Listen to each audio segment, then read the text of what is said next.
Bienvenidas, bienvenidos una semana más al podcast de Computer Hoy, en el que, bueno, pues como cada semana vamos a hablar de las cositas que nos gustan y eso incluye tanto cositas de entretenimiento como mucha tecnología. Y como siempre estamos aquí Rubén, Andrés, ¿qué tal, compañeros? Hola, muy buenas, pues casi de lunes, ya ves tú. Casi de lunes y estamos grabando en jueves. Te está durando mucho el lunes. Sí, casi de lunes porque a mí me quedan pocos días para irme de vacaciones, te lo digo por eso. Me quedan 5 días. El tema, Ekai, ¿qué tal? Hola, ¿qué tal? Yo casi de sábado estoy. El tema es que no sé si habéis hablado entre vosotros mucho esta semana, pero Rubén lleva, creo, desde el martes diciendo que se va de vacaciones la semana que viene. O sea, cada vez que hablaba con él era... Pero recuerda que yo me voy de vacaciones la semana que viene, no sé qué, tenemos que dejar cosas para... Porque la semana que viene yo no estoy. Yo, que sí. Que sí. Yo tengo el lunes libre. Pero bueno. Tengo una ganas de pillarlo. Uf. Madre mía. Bueno, y por mi parte... ¿Os he dicho que me voy de vacaciones? No, no os lo he dicho. No. ¿En serio? ¿Te vas? Bueno, Rubén, gracias por estar en el podcast. Adiós. Hasta la semana que viene. Ah, no, que estás de vacaciones. Bueno, y por mi parte, Alex Alcolea. Y vamos a ver, pues como cada semana, vamos a empezar con lo que estamos viendo, haciendo, leyendo o lo que sea. Venga, Rubén, empieza tú. Pues yo esta semana, como estoy casi de vacaciones, estoy de búsqueda. He empezado a ver la de Brooklyn Nine-Nine. Hostia, qué la había escuchado mucho, pero, ostras, es que me parece un humor bastante simplón, me parece bastante... ¿No te gusta? No sé. Estoy ahí, mira, le estoy dando una oportunidad como le di a Office. Office empieza flojilla, la verdad, empieza un poco así que dices, hay que pillarle el punto, pero después es una obra maestra, o sea, después es la bomba. Y estoy un poco en esa tesitura, en darle un poco esa oportunidad de decir, a ver, me la ha recomendado mucha gente, he escuchado hablar bien de ella y tal, pero no le acabo de pillar el punto ese, ¿no? Me parece un humor un tanto así, no sé, bobalicón, muy sencillo, muy típico americano, ¿no? Sí, bueno, no pues como son los norteamericanos también, ¿no? Un poco sencillos. Sí, claro. Es que es un poco así, es el típico humor así de eso, de comedia americana, etc. Y luego estoy con una nueva serie que estoy en la misma, insisto, estoy un poco de eso, de tanteo, de búsqueda, por no dar mi brazo a torcer y aceptar las indicaciones de Kite. No, pero estoy también con una serie de espías, El regreso de la espía, que es un poco, pues, rollo Nikita, retomando un poco el hilo ese de los espías de la Guerra Fría, etcétera, ¿no? Ya lo lleva un poco rollo superhéroes, rollo también mutante, etcétera. Entonces, estoy un poco, he visto, creo que han sido 3 episodios, y la verdad es que los 2 primeros empiezan bastante bien, es una serie de Netflix, los 2 primeros empiezan bastante bien, pero luego se me está haciendo un poquito paradita también, entonces estoy un poco decepcionado en ese sentido. Vale, o sea que estás viendo pero no recomiendas todavía nada de esas 2 cosas, ¿no? Todavía me reservo ese derecho de recomendaciones, es muy pronto para recomendarlas, la verdad. Yo mi consejo con la de Brooklyn Nine-Nine es que si no te gusta la primera temporada, no sigas. Es que luego empeoran. O sea, no es que empeoran, sino que acentúan ese tono. Sí. Por eso le coges cariño a los personajes y te ríes y tal, o si ves que no te funciona, no merece la pena que sigas, porque igual que The Office es lo que comentas, que empieza de un modo más pausado, más debiendo a la versión inglesa y luego coge su propio camino, esta no. Esta, vamos, es bastante plana en ese aspecto. El problema de la primera de The Office también creo que es el personaje de Steve Carell, que echa mucho para atrás, es decir, da mucho repelús. El tipo de persona, el tipo de compañero que por otra parte tenemos todos en el trabajo, y luego evoluciona bien, no deja de ser un personaje un poco polémico. Sí, pero bueno, juega eso. Pero por lo menos evoluciona bien, pero sí, el tema es que Brooklyn es lo que dice Kite. Joder, ¿y por qué no pruebas la de Parks and Recreation? Que es de los mismos de los de The Office. Y yo estoy con ella y me está gustando bastante. Está en HBO. Ahí vamos. Vamos a buscar nuevas alternativas. Bueno, pues ya que estoy, yo estoy viendo Parks and Recreation. ¿Qué te parece esa, Kai? ¿No la he visto? No Vale, la he visto pues, todavía. Vale. No, yo pensaba que me le vas a criticar o No. algo. Pues está guay. Es muy como The Office, o sea, al final son los mismos creadores. Lo que me gusta es que hay un personaje que es un poquito repelente, en plan, pues eso, muy... Iba a decir machista, pero no, es más que machista. Y eso, es un personaje un poco repelente, pero no es el Michael de la primera temporada. O sea, tiene como momentos en los que en un mismo capítulo te da mucho asco ese personaje, pero después tiene como un mini momento de redención. O sea, no sé, creo que no está tan mal como el Michael antiguo. Pero está muy guay porque no veo un paralelismo entre los personajes de The Office y de Parks and Recreation. O sea, no es la típica de son los mismos productores, son los mismos creadores, han hecho lo mismo pero en otro tipo de oficina. Y está guay. No me río tanto como con The Office. No le he cogido todavía el cariño, a lo mejor. Voy por la segunda temporada. A los personajes. Pero es agradable. Es una serie agradable de 20 minutitos. Te la ves tranquilamente comiendo o cenando. Y, jolín, bastante bien. Sigo con Naruto. Bueno. Y creo que me quedan 4 episodios de la última de Ozark. Me está flipando. Es una serie que tienes que estar, lo que comentaba la semana pasada, tienes que estar pendiente de los personajes y de los gestos que hacen, y aún así, en ocasiones, te consiguen sorprender con algunos actos que son súper impulsivos, que dices, joder, no me lo esperaba para nada en este momento. Y de hecho el sábado o el domingo le mandé un mensaje a Ekai tras ver cierto momento de uno de los personajes que me parecía un personaje no malo, pero no me gustaba nada de la primera temporada, la Ruth, la chica rubia de los rizos. Pero joder, que no solo es la evolución que tiene en su rol dentro de la serie, sino que como actriz tiene un registro bestial, pero bestial. Y hay un momento del capítulo 7 de la cuarta que dices, la madre que me parió. O sea, se me está poniendo el pelo de gallina, la piel de gallina, recordando un momento. Y nada, muy bien Ozark, tenéis que verlo. Sí. Yo creo que Ozark, que los dos personajes que mejor evolucionan son además ellas dos. Que por un lado Ruth y por otro lado Wendy. Wendy me da un asco, la mujer, de cómo se inicia al genio del mal en el que se va transformando, y además ese mal con una perpetua sonrisa tipo Joker, que dices, está aquí... O sea... se está recreando. Juega con el típico rol al principio, el rol que vimos en Breaking Bad también, de el hombre es quien manipula, quien hace tal, y la mujer, pues en un principio víctima de las consecuencias de este estilo de vida que ha decidido él, etcétera, ¿no? Pero en esta serie es distinto. En esta serie, vamos, juegan a que piensas una cosa y que luego no te debe decir que sea lo contrario, pero sí que hay una transición en la que ella, vamos, yo creo que es un personaje que casi podría ser la protagonista de la serie. Yo creo que de hecho lo es en las últimas 2 temporadas. Sí. Sale bastante más que él, que sí, Jason Bateman. Y es flipante porque igual que Ruth es muy transparente como personaje. Sí. O sea, la actriz hace que sea muy transparente. En todo momento ves claramente lo que está pensando el personaje. El personaje de Wendy, hay veces que con la cara te dice una cosa, o con la sonrisa simplemente, pero con la voz te dice otra, y viceversa. Sí. O sea, es increíble. El reparto que tiene esa serie. Yo creo que en el tema de Wendy, que ella venga del mundo político, me parece un buen reflejo de qué tipo de personaje que es. Del entrenamiento que tiene para hacer precisamente eso. Eso es. Y lo dejamos ahí, para no ser populistas. Sí, totalmente. Y bueno, si queréis paso a lo que estoy viendo yo, que bueno, me he dejado llevar un poco por la novedad y estoy viendo The Sandman, la adaptación de Neil Gaiman, o de la obra de Neil Gaiman, mejor, que llevo 6 o 7 capítulos, o sea que me queda poco para acabar, y en general me está gustando.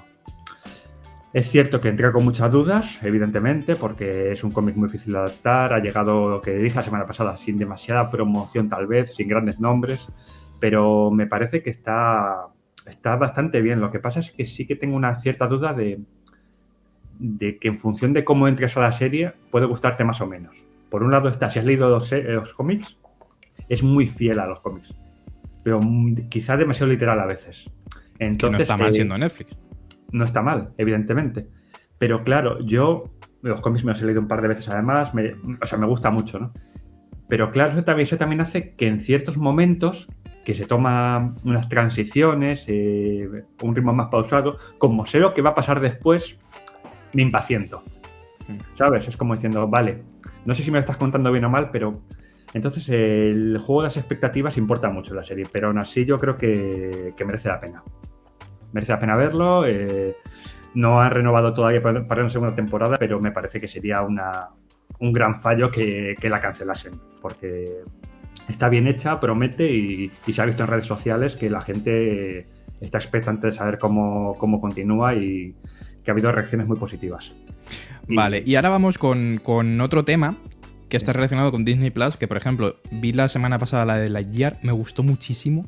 De hecho empieza muy guay porque empieza con la frase de que Buzz es uno de los juguetes preferidos o está basado en el personaje de la película favorita de Andy. Claro. Y pone, esta es esa película. Sí, y joder, me gustó mucho, tío. O sea, esa simple frase es en plan, estamos viendo la película por la que a Andy le gusta tanto Buzz Lightyear. Sí. Y me gustó mogollón la peli, tío. Y vi la escena esta de la polémica. Es una tremenda gilipollez. O sea, es que no son ni son 2 segundos. Nada. 2 segundos de escena, tío. Sí. Pero bueno, hablando de Disney, ayer miércoles por la noche saltó la noticia que es bastante polémica. Bueno, ha habido 2 noticias. Una muy buena, en plan, tienen un montón de usuarios, incluso adelantan a Netflix o algo así. Y otra, los anuncios. Por favor, cuéntanos qué va a pasar y si nos va a afectar. Sí, a ver, ¿nos va a afectar? Sí, siempre nos afecta. Todo lo que pasa allí acaba llegando aquí. Eso es así. Con el tema de los anuncios, yo creo que eso ha eclipsado realmente la noticia más importante casi, que es que suben el precio. Cuesta $7,99 y por tener lo mismo vas a pagar $10,99 en Estados Unidos. Aquí pues será, pues eso, aquí igual pasa a 11 euros o 11,5 o lo que sea, ¿no? Pero hay una subida de precios importante de un no sé cuánto es, un 20% más o menos, calculo. Un 37% creo que es. Bueno. Pero pues el tema es que es la segunda subida en menos de un año, porque este año ya entró en marzo la renovación a 90 pavos en lugar de 70. Sí, o sea que vamos, eso es muy importante porque es subida de precio, yo creo que bastante llamativa. Y por el mismo precio, pues en este momento en Estados Unidos, pues $7,99, vas a tener a partir de noviembre, diciembre, una versión con anuncios, una suscripción con anuncios. Así que evidentemente ya ha llegado. El tema es, si quieres pagar lo mismo, anuncios. Si no, vas a tener que pagar bastante más. ¿Es novedoso en Disney? Sí que lo es. HBO Max lo hace también. HBO Max en junio del año pasado, creo, empezó también una suscripción con anuncios. Netflix lo va a hacer también porque si avisa tanto va a acabar haciéndolo evidentemente. Así que el paradigma que tenemos actualmente con las plataformas de streaming va a cambiar. Van a dejar de ser tan asequibles, evidentemente. Y luego, por otro lado, que tú comentas lo de que Disney ha adelantado a Netflix. Sí, es cierto que es un poco tramposo porque es la suma de distintas plataformas de Disney, ¿no? Disney Plus, Hulu, Star, etcétera. Pero sí que evidentemente sí que hay un claro reflejo de Disney está aumentando, está creciendo y Netflix lleva 2 trimestres con caída de suscriptores y parece que todo va a seguir en esas direcciones. Netflix subiendo, Netflix bajando, Disney subiendo y luego por otro lado veremos qué pasa con HBO Max. Con estos cambios que está haciendo, esta semana se ha sabido que van a salir también un montón de películas de Warner de HBO Max. Las de Harry Potter, tío, que si hay un motivo, yo creo, para tener HBO, es verse en Navidades las películas de Harry Potter. Yo el otro día cuando leí la noticia en Hobby, dije, ¿qué me estás contando? Ya. Claro, además es muy curioso porque, claro, no es un tema de derechos, porque Harry Potter es de Warner y Warner es HBO Max. Es un tema de la reestructuración esta que están haciendo con Discovery Plus, etcétera, con la nueva plataforma con nuevo nombre que saldrá en un futuro, que ya veremos qué ocurre con eso también. Porque como escribimos otro día en Hobby Consolas, quien se apuntó a la suscripción de 4,49 euros para siempre, ¿qué va a pasar con esa suscripción? Yo. Porque si te cambia la plataforma, el nombre, los contenidos, ¿vas a seguir igual? El otro día lo pensé y dije, ¿será una forma de cepillarnos a todos los que nos apuntamos a esos 5 pavos? O sea, es que podría Ya. ser totalmente así, porque en la letra pequeña de la suscripción, evidentemente, habrá un reservamos a cancelar este precio si la plataforma sufre un cambio significativo en no sé qué. Y Sí. claro, ¿qué hay más significativo que un cambio de plataforma directamente? Claro. Yo lo que tengo más o menos claro es que de aquí a un año vamos a estar apuntados a menos plataformas, porque van a subir de precio todas, y que estaremos hablando en plan de, oye, ¿y tú cuál tienes? ¿Qué suscripción tienes? ¿La que tiene anuncios? ¿La que no tiene anuncios? Etcétera, ¿no? Que al final, y también es un poco curioso que llevemos tanto tiempo hablando de las nuevas emisiones vía streaming y que si tiene anuncios es como una televisión normal a la carta, pero una televisión normal también, ¿no? Digamos que, bueno, veremos Sí, qué sí. ocurre, pero que va a cambiar es seguro. Sí, no, y que está pasando en todas, porque Prime está con la subida de precio que se dice que es por el fútbol, DAZN ha subido una barbaridad del precio si quieres el paquete con el fútbol. Yo estoy Total, suscrito sí. a todas, pero es que es lo que dices tú, va a haber un momento más pronto que tarde que voy a tener que elegir con cuál me quedo, porque va a dejar de ser asumible. O sea, es que es una barbaridad lo que entiendo que cada una como empresa diga, ok, yo ofrezco esto, si lo quieres págamelo, pero claro, el usuario al final aquí no va a ser el beneficiado. Hace un par de años sí que lo era, porque había un montón de opciones y muy baratas, pero a partir de ahora yo creo que el usuario va a ser el perjudicado clarísimamente. Pero bueno, Sí, total. ya veremos. Pues nada, muchísimas gracias como cada semana, Kaiz, así que ya sabéis. ¿No quieres saber las novedades de la Es semana? verdad, las novedades, es verdad. Pero Es que si no como me quieres, has dicho, yo como me me has dicho voy. antes... No, quédate, por favor. Como me has dicho antes que eran un poco traducción, Sí. o sea, literal. Cuéntanos, ¿qué llega? Eso es. No, a ver, poca cosa que contar. Ha llegado a Disney Plus la de Yo soy Groot, o I'm Groot. Son 5 episodios de 5 minutos de personaje de Guardianes de la Galaxia, muy entretenidos de ver. Y bueno, hemos hecho crítica en Hobby Consolas y José Carlos Pozo ha comentado que también están muy bien para niños, que están más enfocados para niños porque son historias amables, muy sencillas de seguir y que tiene mucha calidad la imagen. Está muy bien rodado. Luego, a cine ha llegado, o llega, bueno, esta semana en los cines, 2 películas muy de verano. Voy a pasármelo bien. Una película española, medio musical, tipo cogiendo canciones de Tom Cruise y demás, que por lo que parece está mejor de lo que aparenta en un primer momento. Que si dices, una película de este tipo, qué típica, no sé qué, ¿no? Pero por lo que nuestra compañera Raquel fue a verla y le ha gustado bastante. Y también tenemos La Bestia, película de acción con Idris Elba, protegiendo a su familia de un león. La historia está hecha. No esperamos grandes cosas de esa película, evidentemente. Y por último, en Apple TV Plus, que siempre tiene cosas interesantes sus novedades siempre son interesantes de algún modo u otro. Hay una serie que es Después del huracán. Y está basada en los días posteriores al Katrina, en Nueva Orleans y demás. Y llega sin mucho nombre, pero tiene calidad. O sea, Como es una todo lo serie... de Apple. Llega sin llamar la atención en series, en lo demás sí. Llega sin llamar la atención, pero joder, son muy buenas. Sí, vamos, no tiene un catálogo amplio, pero es que cada vez que saca una serie, por algo, por el motivo que sea, merece la pena. Y esta es interesante, pero eso sí, hay que estar preparado para verla, porque después de estos años de pandemia también se centra mucho en los hospitales, en las decisiones a tomar después del huracán, las inundaciones y demás. Y es duro, es complicado. Así que bueno, estas son las novedades. Ya me puedes pegar una patada. Perdón. Y ya me voy.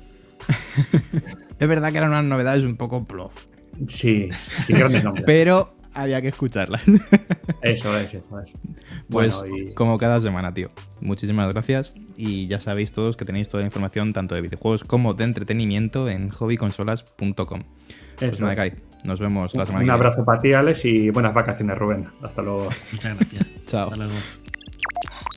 Bueno, y ahora lo que toca es hablar de cacharritos, que al final es pues otra cosa que nos gusta un montón. Si no, no nos dedicaríamos a esto. Y Rubén, has tenido durante bastantes semanas el ratón no tanto, pero el teclado sí que me has dado una envidia bestial porque es un mini mecánico de Logitech. O sea, eso ya es bueno, calidad. este no es mini.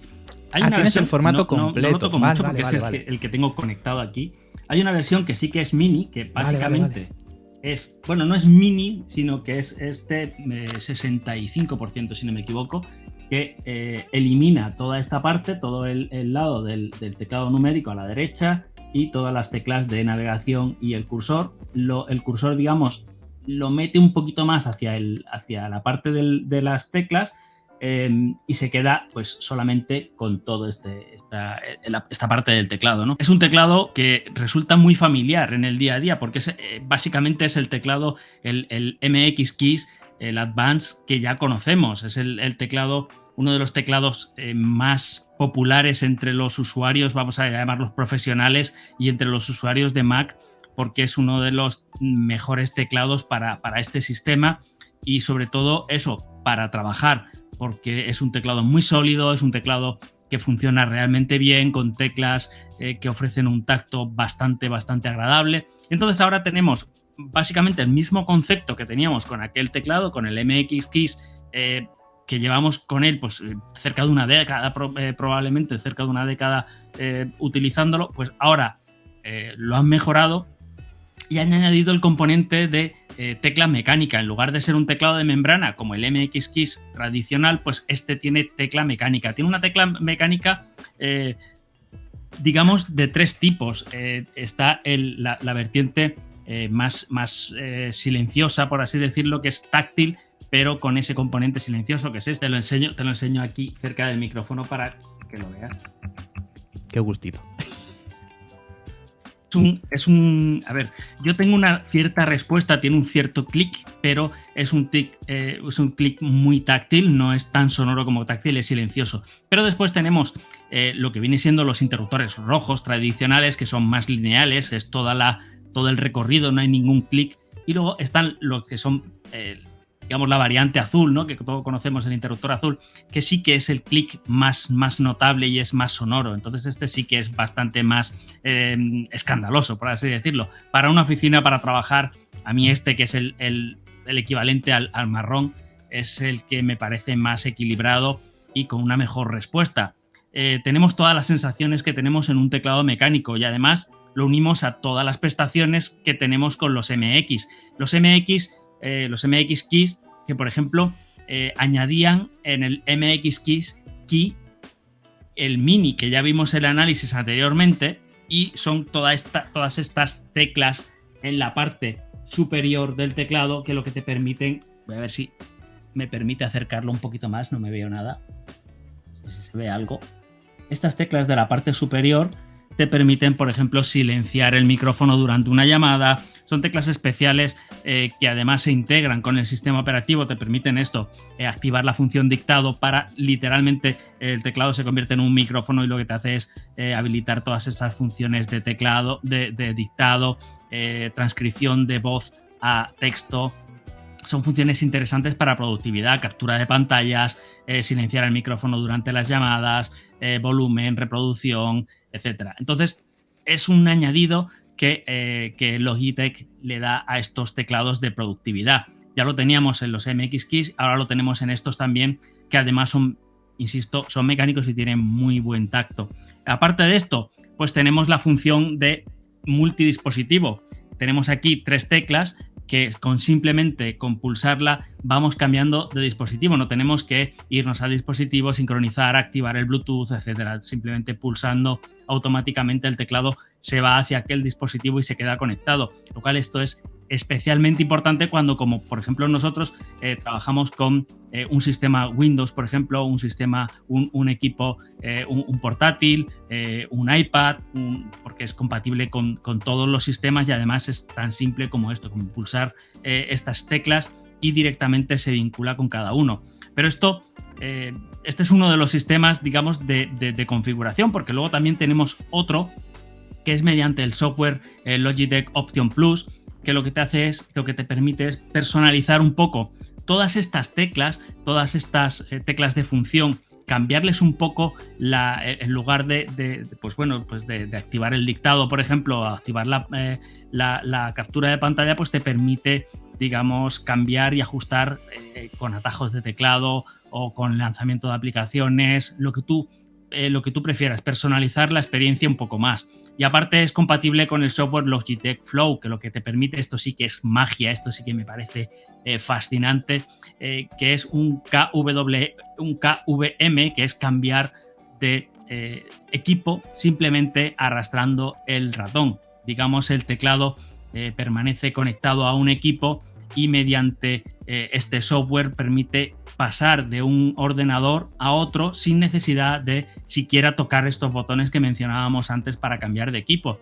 Es un poco la experiencia, por resumírtelo un poco, como cuando tienes dos monitores conectados y pasas el ratón de un monitor a otro. Bueno, pues esto lo hacemos, pero lo hacemos pasando de un sistema a otro, de un equipo a otro, literalmente. Arrastras el ratón, el puntero del ratón, hacia una de las esquinas de la pantalla y te cambia de equipo, pero no solamente de equipo, te cambia incluso de sistema. Si estás utilizando un ordenador con Windows y un Mac o cualquier otro sistema, te permite arrastrar incluso carpetas o archivos de un equipo a otro. O sea, es una función que está muy pensada en eso, en productividad y en mejorar la vida de los usuarios, ¿no? Realmente parece magia y a mí soy absolutamente fan de esta función. Más cosas, la batería. La batería es absolutamente eterna, dura. Yo prácticamente me olvido que la tengo. La he cargado pues prácticamente una vez al mes o mes y medio. Tiene una función de retroiluminación por proximidad, es decir, cuando te acercas se ilumina el teclado, si te alejas y no lo tocas se apaga automáticamente y no necesitas tocar ninguna tecla para que vuelva a encenderse. Únicamente con acercar las manos, con ponerlas encima del teclado ya se activa la retroiluminación. Entonces es un ahorro adicional al que ya tienen habitualmente, ¿no? Que simplemente apagarlo y si lo tocas pues se enciende. Se apaga mucho más frecuentemente, también se enciende más rápidamente sin tener que tocar ninguna tecla. Me parece una autonomía realmente brutal, con un mes y medio de uso tranquilamente. Si está apagada la retroiluminación, alcanza hasta los 10 meses de uso. Si está apagada la retroiluminación, porque tiene un sistema Bluetooth de baja Bluetooth LE de baja energía, digamos, consume bastante poco, pero es que además de este sistema de vinculación Bluetooth tenemos esto es un sistema, el Logic Bolt, que es un sistema de radiofrecuencia de las de toda la vida, pero este tiene un sistema adicional de seguridad que envía la señal cifrada, con lo cual pues la señal es mucho más segura. Está pensado específicamente para entornos empresariales.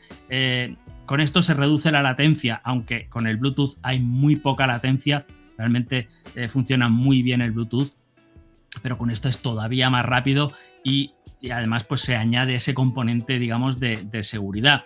Eso sí, debe mantenerse alejado de demasiados cables o demasiados objetos metálicos muy grandes, lo cual en un entorno así de oficina es bastante complicado. Pero bueno, se consigue un resultado bastante eficiente. Pero es que además a este teclado, que la verdad es que me ha encantado, Logitech ha añadido esto, que es el Logitech MX Master, que todos conocemos, el Master 3 en este caso, pero le ha añadido una función adicional que es esta, la del silencio.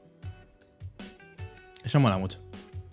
Son unos clics muy silenciosos, es el MX Master 3S, la S es de silencio precisamente, y lo que se le ha añadido a nivel de diseño es exactamente igual que el MX Master 3, exactamente igual, no han cambiado ni una curva, no han cambiado ni un ápice, lo cual es muy bueno porque el ratón ya era muy ergonómico, es un ratón de tipo palm grip, es decir, para apoyarle toda la palma encima del ratón, no solamente con la punta de los dedos, sino toda la palma, lo cual hace que descanse muy bien y además tiene algunos componentes aerodinámicos que mejoran mucho la ergonomía. Esta banda de aquí es ligeramente rugosa para mejorar el agarre, la estabilidad. Luego tiene esta especie de patín para el pulgar que mejora mucho la ergonomía y todo está ligeramente inclinado hacia el lado derecho, de forma que también se mejora la postura al utilizarlo. Es un ratón bastante más ergonómico. Tiene 2 ruedas, la rueda central es la más importante, además tiene un sistema de deslizamiento magnético. Cuando va despacito, no sé si se escuchará, es muy silenciosa, realmente es muy silenciosa, no se escucha porque no se tiene que escuchar precisamente. A ver, un momento, va porque paso a paso. Yo tengo el anterior, que este me lo compré yo, de hecho, o sea, evidentemente nos Pues mandan... son exactamente iguales. Tenemos en casa muchas cosas que nos mandan, pero es que este me lo compré yo porque, joder, es que me parece perfecto. A ver... No, es que en este tampoco se oye. Pero la rueda magnética... Clic, por ejemplo. Esa es la diferencia. Ese es el sonido anterior y este es el de ahora. Joder, es que no se oye. Mira, tengo aquí un Razer. Es que no se oye. Que este es el Pro Click que supuestamente no se escucha. Bueno, supuestamente no se escucha. No se escucha. Y se escucha más que el tuyo. Sí, es absolutamente silencioso. Sí, es brutal. Pero bueno, explica lo de la rueda magnética. Porque mola mucho. Ha reducido el ruido del interruptor, el sonido del interruptor un 90%. Ojo a esto, que es un recorte bastante importante. Lo de la rueda magnética es muy interesante porque es cuando la rueda va despacito, va saltando paso a paso. Es el típico paso a paso que va dando como pequeños golpecitos. Pero cuando le das un buen empujón a la rueda, se libera automáticamente el mecanismo magnético, digamos, y te hace un scroll infinito, es decir, te puede recorrer hasta 1000 líneas por segundo, lo cual es un impulso bastante grande para llegar, por ejemplo, al final de un texto largo. Todo esto, insisto, sí que tiene un botón aquí detrás de la rueda para desbloquear esta función y hacer el scroll infinito siempre, pero esto me parece muy interesante porque en tareas más de edición, por ejemplo, ese punto de detalle, ese punto de precisión te lo da con el paso a paso. Sin embargo, si quieres moverte por un texto largo, pues le pegas un empujón, va hacia abajo o hacia arriba y te desbloquea y te hace el scroll infinito. Sobre todo esto sin tener que pulsar ese botón y te lo hace de una forma más intuitiva. Luego tienes la rueda lateral, que la rueda lateral sí que es una rueda normal, se puede ajustar la sensibilidad y tiene pues los 2 botones laterales y un botón que pasa muy desapercibido que está aquí. Es un botón gestual y lo que hace pasa desapercibido porque no es un botón como tal, sino que te das cuenta que está cuando lo aprietas, cuando lo presionas y hace algo, ¿no? La verdad es que tanto botón cuesta un poco hacerse a tantos comandos, ¿no?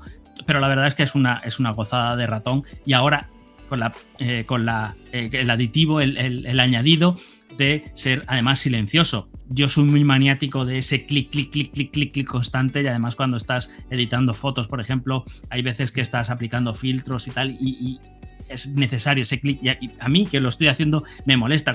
Imagínate si estás en una biblioteca, si estás en un lugar más silencioso, en una oficina. A mí yo tengo un especial toque con eso, ¿no? Entonces este ratón a mí me ha traído la paz interior, digamos. Luego otra de las mejoras, una de las pocas mejoras que también ha hecho en diseño, ya lo digo, no han tocado nada, pero a nivel interno sí que han mejorado. Tenemos el sensor de la anterior versión del Master 3 a secas, tenía una densidad, una resolución de 4000 puntos por pulgada. En este caso tenemos el doble, el sensor se ha mejorado y son 8000 puntos, llega hasta 8000 puntos por pulgada. Es una auténtica pasada. Yo, sinceramente, con 2 monitores de 27 pulgadas con los que trabajo habitualmente, con resolución 2K, no he podido pasar de 2600 dpi porque se hace ingobernable a una tasa mayor. No es un ratón especialmente, digamos, pensado para jugar, es un ratón más profesional. Sí que es verdad, tiene una frecuencia de 125 Hz, tampoco es el más rápido del mercado, tampoco tiene que serlo, precisamente por eso, porque no se busca tanto ese rendimiento como se busca en un ratón gaming, tal vez, que sí que buscas ese sensor que roce la perfección porque las reacciones tienen que ser muy grandes. Aquí sí que tienen que ser muy grandes en cuanto a resolución, tal vez, porque si tienes 2 monitores, por ejemplo, 4K, estás trabajando para editar vídeo, sí que es posible que necesites esa resolución tan grande para moverte, para no necesitar toda la mesa, digamos, para ir de lado a lado de la pantalla, ¿no? De las 2 pantallas, digamos. Entonces, en ese caso sí que tiene justificación. Pero, ya te digo, yo no he podido pasar de las 2600, lo cual ya es bastante, ya es una resolución bastante interesante, en una pantalla, en 2 pantallas de 2K. Quien quiera, pues eso, obviamente, si trabajas en un Mac, por ejemplo, con 2 pantallas 5K, tiene todo el sentido del mundo poder alcanzar esta resolución. Y poco más, realmente. La misma autonomía, tenemos la misma autonomía, la misma batería que tiene el Master 3, que también es absolutamente una locura. O sea, hasta que no se enciende la lucecita, prácticamente te olvidas de que tienes que cargarlo. Y cuando se enciende, todavía dura. Es decir, yo he tenido el teclado, el Mini, el normal, el Kiss Mini, el MX con la luz Kiss roja un montón de días. Y dura. Sí, es que es una absoluta locura. Dura unas 70 horas, según dice. No sé, son bastantes. Son bastantes. Y luego, además, tiene un sistema de carga USB de tipo C en el frontal, lo cual lo puedes poner a cargar y lo puedes utilizar al mismo tiempo. Es decir, cuando lo estás cargando no es que se inutilice el ratón, lo puedes seguir usando. Lo que sí que es verdad que ni el teclado ni el ratón permiten, cuando le conectas ese USB de tipo C, permiten utilizarlo como un ratón con cable. El cable USB-C es únicamente para carga. Insisto, sí, puedes utilizarlo, pero se mantiene la conexión por Bluetooth o por Logi Volt. No se mantiene la conexión por cable, es solamente para carga. Está muy bien este recordatorio, digamos, porque sí, lo estás utilizando por aquí y es un tema genial porque es muy cómodo de utilizar, no estorba el cable. Otra cosa sería que lo tuviéramos aquí como los Apple, pero como lo tenemos en el frente no hay ningún tipo de problema y en el teclado pasa exactamente igual. Duran una eternidad porque la verdad es que duran muchísimo la batería y permiten cargarlo, digamos, sobre la marcha cuando lo estás utilizando, lo cual me ha parecido súper útil. Sí, total. Y un saludo a Johnny Ive que nos estará viendo. Y precisamente un saludo a Johnny Ive porque mira que me gustan las cosas diseñadas por ese tío. Creo que es la mejor época de Apple en cuanto a estética, porque precisamente primaba la estética por encima de la funcionalidad, muchas veces. Es algo que hemos visto con el ratón, que es al que tú hacías referencia. Pero Johnny ya no está y ya no hace falta hacer cosas ultra mega delgadas que dejen fuera algunas cositas que son funcionales y muy útiles. Y este es de hecho se lo llevan el lunes y lo voy a echar de menos. Este es el MacBook Air el nuevo MacBook Air, el que tiene el M2 y el que tiene 3 puertos aquí muy guays, que son 2 USB Thunderbolt 4 y el puerto MagSafe. Tenéis el análisis completo en la web, donde hay un montón de pruebas de rendimiento y pruebas de temperatura, comparado tanto con el MacBook Pro M1, lo comparo con el Pro porque es el que tiene ventiladores, como con la generación inmediatamente anterior, el MacBook Air M1. Yo no me lo compraría. Es decir, yo no me compraría el M2. ¿Por qué? Porque sube mucho de precio y el MacBook Pro M2 también sube bastante de precio respecto al anterior. Y te metes en que por un par de 200, o sea, por un par de cientos de euros más, joder, qué difícil lo he dicho, por 200 euros más, tienes ya acceso al MacBook Pro de 14 pulgadas, que es el que ya tiene el M1 Pro o el M1... Está en el M1 Pro, el M1 Max, ¿y hay M1 Ultra? Sí. ¿O me estoy colando ahora mismo? Vale. Y evidentemente no vas... Lo hay, pero no en portátil. Es en el estudio. No en Air. Son los estudios. Son los estudios, cierto. Pues el M1 Pro, aunque tenga M1 en el nombre y este sea M2, sigue siendo un chip mucho más potente que el M2. Porque el M2 base es simplemente la renovación de lo que presentaron hace 2 años. Es decir, la renovación del chip base sobre el cual, pues... a lo mejor en noviembre vemos una keynote con los con los M2 Pro y Max, o a lo mejor se van ya el año que viene, pero es el chip base, ¿vale? Es sobre el que van a construir el futuro de los portátiles y el estudio, supuesto, más potentes a partir de ahora. Se nota una evolución, es decir, cuando tú pasas los benchmarks, se nota que hay una evolución respecto al M1. Y como siempre, es una evolución muy pequeñita, ¿vale? Por eso digo que es una evolución muy natural, no es un salto de la leche. Pero sí que se notan cositas que están muy bien pensadas, porque por ejemplo, este M2 tiene unos núcleos especiales dentro de la GPU para renderizar cierto tipo de códecs de vídeo en tiempo real de forma mucho más eficiente que los M1. Y esos núcleos estaban, o ese sistema estaba en los MacBook Pro de 14 y 16 pulgadas. Y cuando yo he editado vídeos en 4K, yo los edito a 4K 25 FPS, aplicando efectos, aplicando LUTs, porque grabo en un perfil plano, tienen varias capas. Jolines, es flipante que un portátil sin ventiladores y con un chip de móvil, entre muchas comillas, edite en tiempo real sin tener que renderizar nada, sin tener que utilizar proxies. Evidentemente, si te metes intenté editar un vídeo en HDR y en HDR sí que tienes que meter proxies. Pero aún sin meter los proxies, va mejor que en el M1, tanto del MacBook Pro de 13 pulgadas como del MacBook Air de la generación anterior. Pero no es un salto como para que digas, mira, quiero montarme un estudio en casa, voy a por el MacBook Air M2. Si quieres montarte un estudio, el MacBook Pro de 14 o 16, que son los que analizaste tú, y tenéis el análisis también en la web y en la descripción, siguen siendo mejor opción.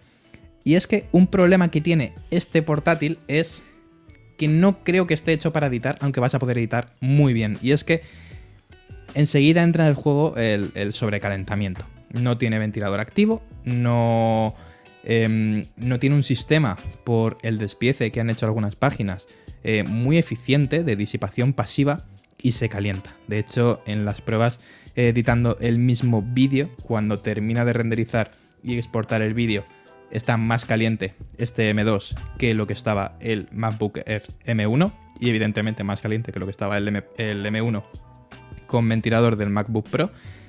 Y ya digo, yo no he tenido bajada de rendimiento porque los vídeos que edito al final no son ultra mega complicados, pero en un proyecto más largo, que no sea de 7 u 8 minutos, que tenga muchas más capas, que a lo mejor tenga multiventanas, que esté grabado en 6K, que ya hay muchas cámaras que permiten grabar en 6K, pues a lo mejor ahí sufre un poquito y sí que vas a notar el sobrecalentamiento.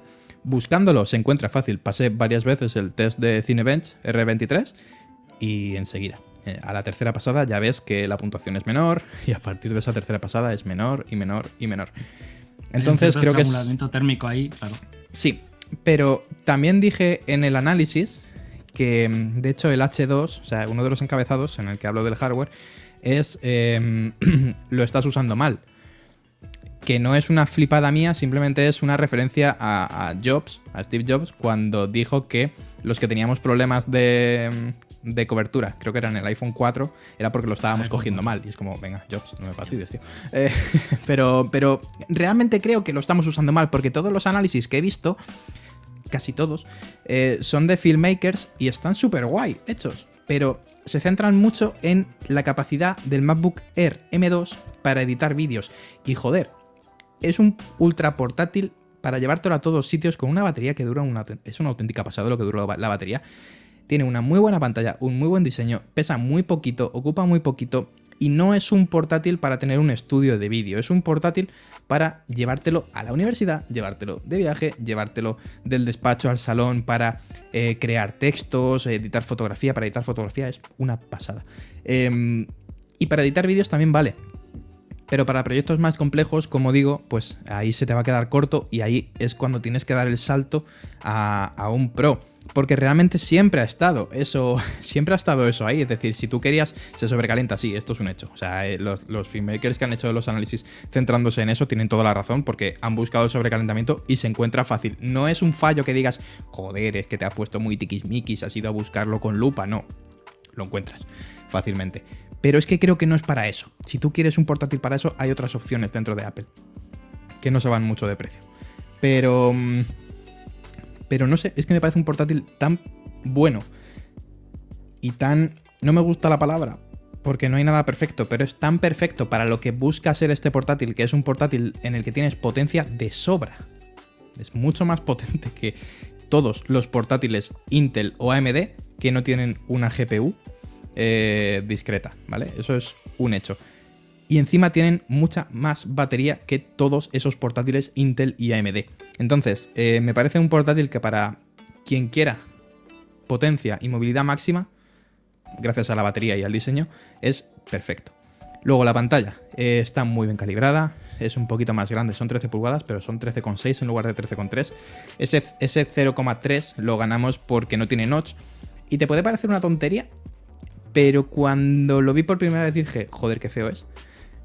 En los MacBook anterior, en los Pro 14 y 16. Pero luego tú comentaste que te olvidas de él. Y es verdad, o sea, al final el ojo pasa de largo.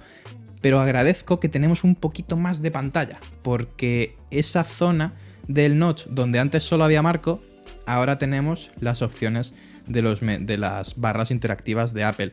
Y creo realmente que no es el notch lo que se ha metido realmente no es el notch lo que se ha metido en la pantalla, sino que es la pantalla lo que se ha metido en el marco.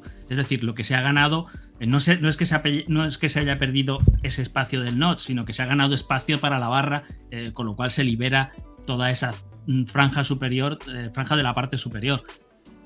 Totalmente. Una vez estás viendo películas, estás viendo el notch desaparece tal y como desaparece la cámara en el orificio en los móviles. Al final no la ves tampoco cuando estás viendo un vídeo. Eso está ahí, sí, pero desaparece porque el sistema además se encarga de integrarlo muy bien. Entonces, hasta ahí lo han hecho bastante. Sí, totalmente. Y luego, pues que es un portátil que ganas un puerto respecto a la generación anterior porque vas a poder cargar por MagSafe, que es ese sistema que si tú pegas un tirón no arrastras contigo el portátil porque es un sistema imantado. Pero también si quieres, o sea, si te vas de viaje y dices, pues joder, no quiero cargar con otro cable distinto, te vas con un solo USB-C y puedes cargarlo también con ese cargador. Algo que me mola, creo que está aquí, sí. Apple tiene un nuevo cargador, que es este, que es un doble USB-C, que te permite cargar el portátil a la vez que estás cargando otra cosa. Y podrían haber sido un poco más inteligentes, porque no inteligentes, ¿vale? Sino podrían haber ido un paso más allá y ser un poco más ambiciosos. Esa era la palabra que buscaba, porque en el iMac, por ejemplo, cuando te compras el modelo caro del iMac M1, tienes una fuente de alimentación con un puerto RJ45. Entonces, con el mismo cable estás dando alimentación y conexión a internet vía cable.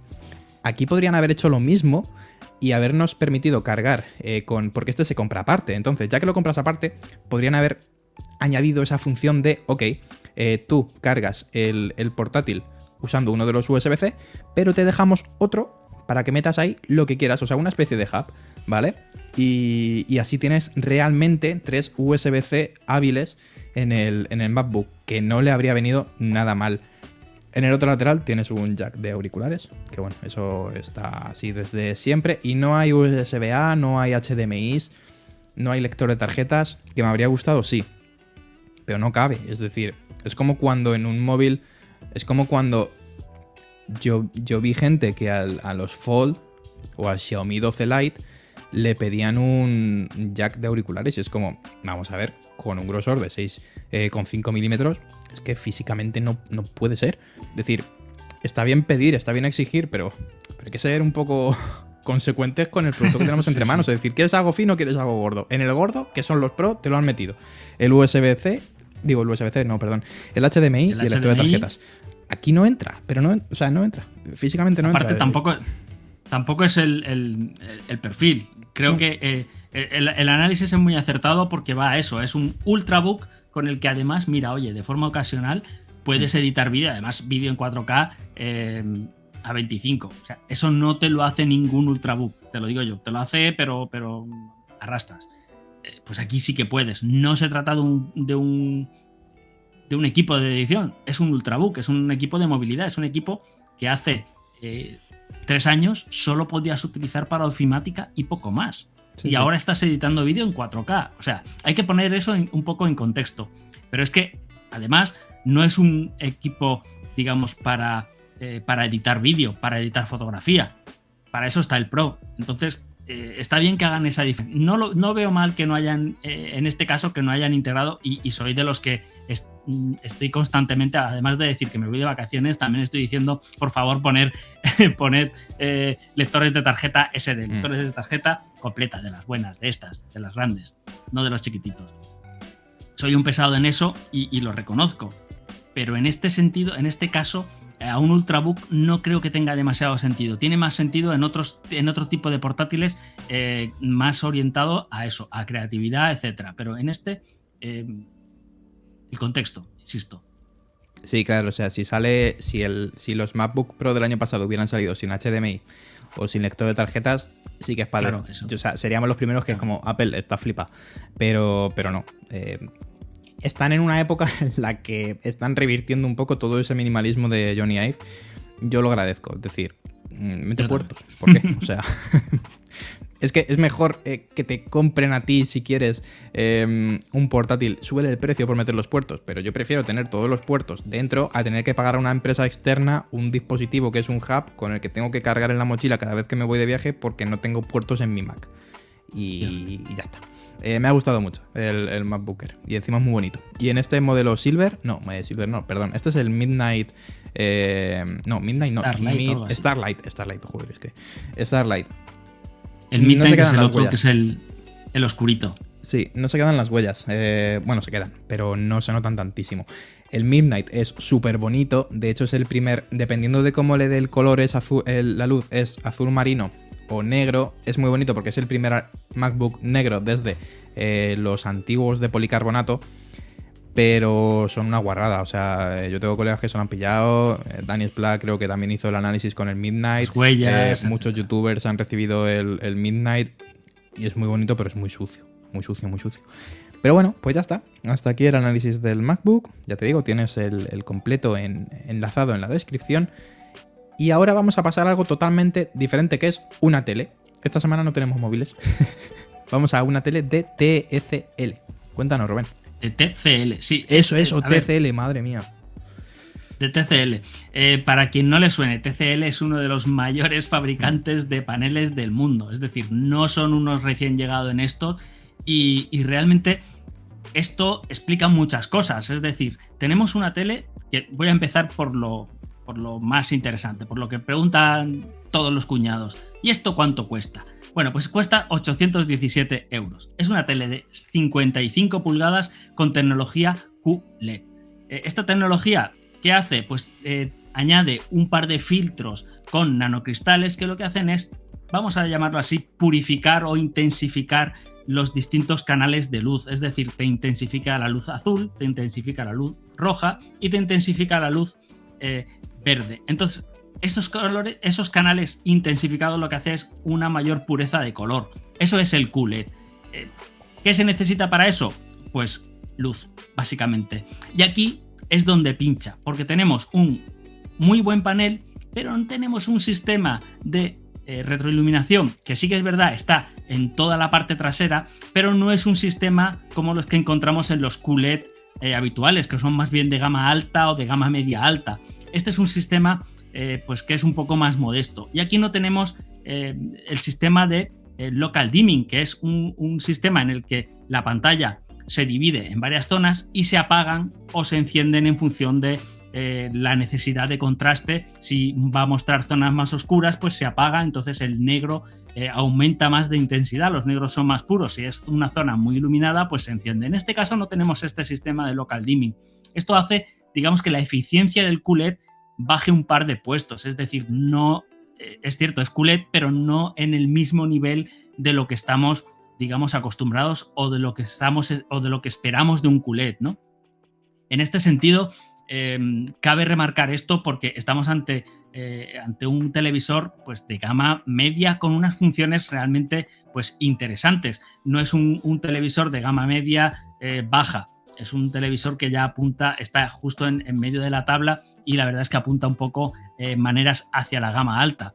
Tenemos un panel VA que lo que hace es entregar un muy buen nivel de negros ya de entrada por su tecnología. Los IPS entregan un nivel, pues digamos, un poquito más bajito, entregan más pureza de color, es cierto, pero el nivel de negros no es tan intenso. Entonces, aquí tenemos un muy buen contraste, tenemos una luz que a nivel de HDR tiene HDR10, HDR10 Plus, el HDR de Dolby Vision, pues consigue un buen nivel de HDR, pese a que eso no tiene una luz demasiado brillante, una luz demasiado intensa. Podríamos incluso considerarla algo escasa, son unos 380 nits de media, lo cual pues bueno, se queda un poquito corto con respecto a los 1000 nits que estamos acostumbrados a obtener en los QLED de gama más alta, ¿no?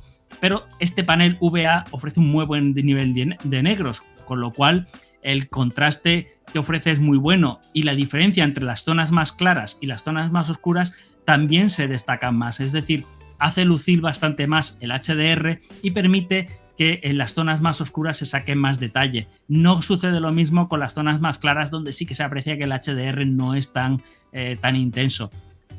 Todo esto con contenido en Dolby Vision, en contenido con metadatos dinámicos. Si dejamos vía libre al procesador el IPQ 2.0 Engine, que es, digamos, el procesador de imagen que incluye este televisor, pues no hace un trabajo tan brillante. Y aquí es donde se nota las tecnologías de los Samsung, de los LG, de los Sony, que invierten carretas de dinero en estos procesadores. Aquí es donde se nota un trabajo un poquito más discreto y no es tanto músculo de la pantalla, que es donde realmente TCL sí que domina, sino que ya depende de una tecnología.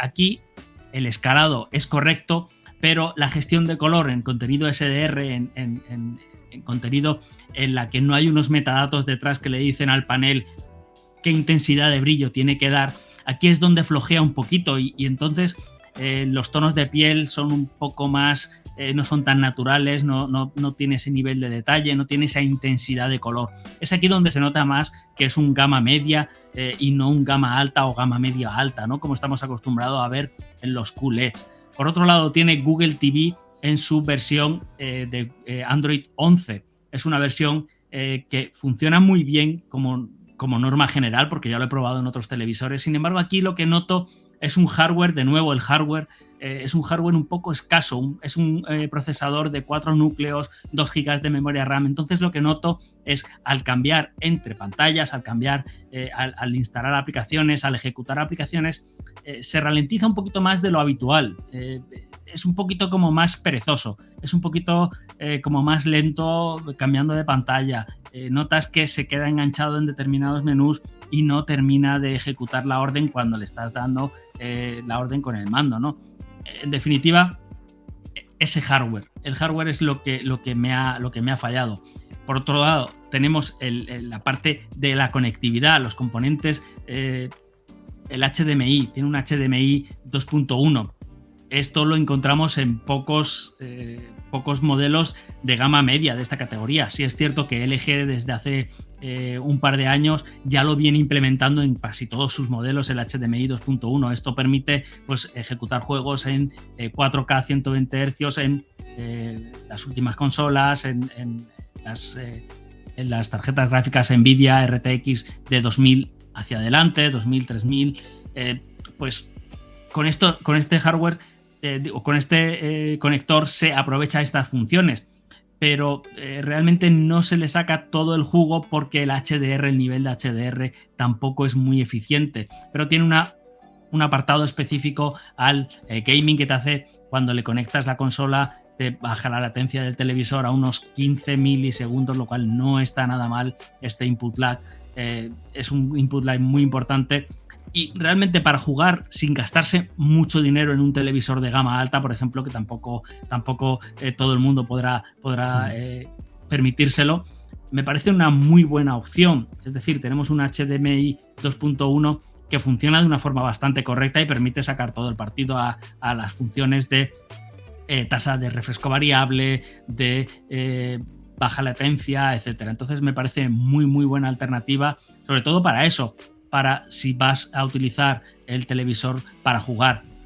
Tiene esos puntos de eso, del hardware no es el más potente, sí que es verdad que tenemos Google TV, eso te da acceso a todas las plataformas, te da acceso a muchísimas aplicaciones, a muchísimos juegos y sobre todo a capacidad de actualización, porque Google TV tiene muy buena capacidad de actualización. Entonces en ese sentido por software muy bien, por hardware, digamos, no tan bien. El panel funciona de forma brillante, es un panel que cumple bastante bien, sin embargo, pues en el apartado de la iluminación no es un panel tampoco demasiado brillante. Y luego llegamos al apartado del sonido, que en el apartado del sonido es un sonido afinado por Oncayo, es un sonido, pues oye, algo sabrán esta empresa, que es una de las empresas que más sistemas de amplificación y más sistemas de home cinema están vendiendo, ¿no? O han vendido.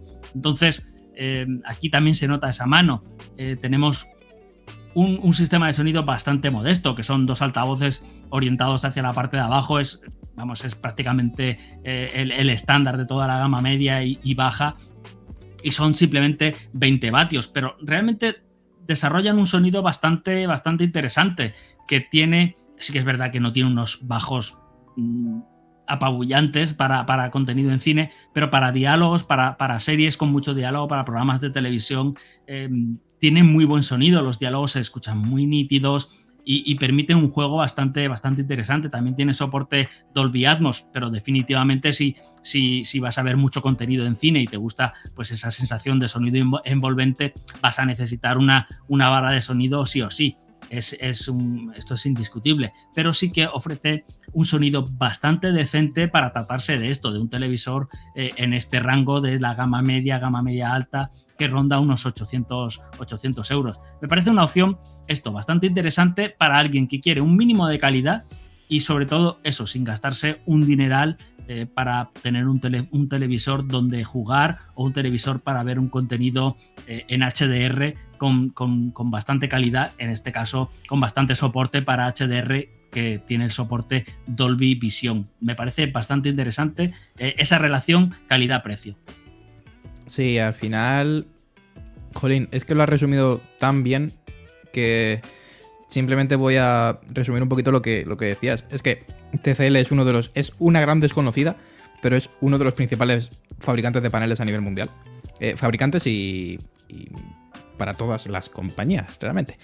Y lo que falla, al final, es en lo que no dominan a lo mejor tanto, que son los chips, porque en sus móviles sí que tienen como sistemas alternativos y auxiliares para, por ejemplo, aprovechar mejor esas pantallas que montan.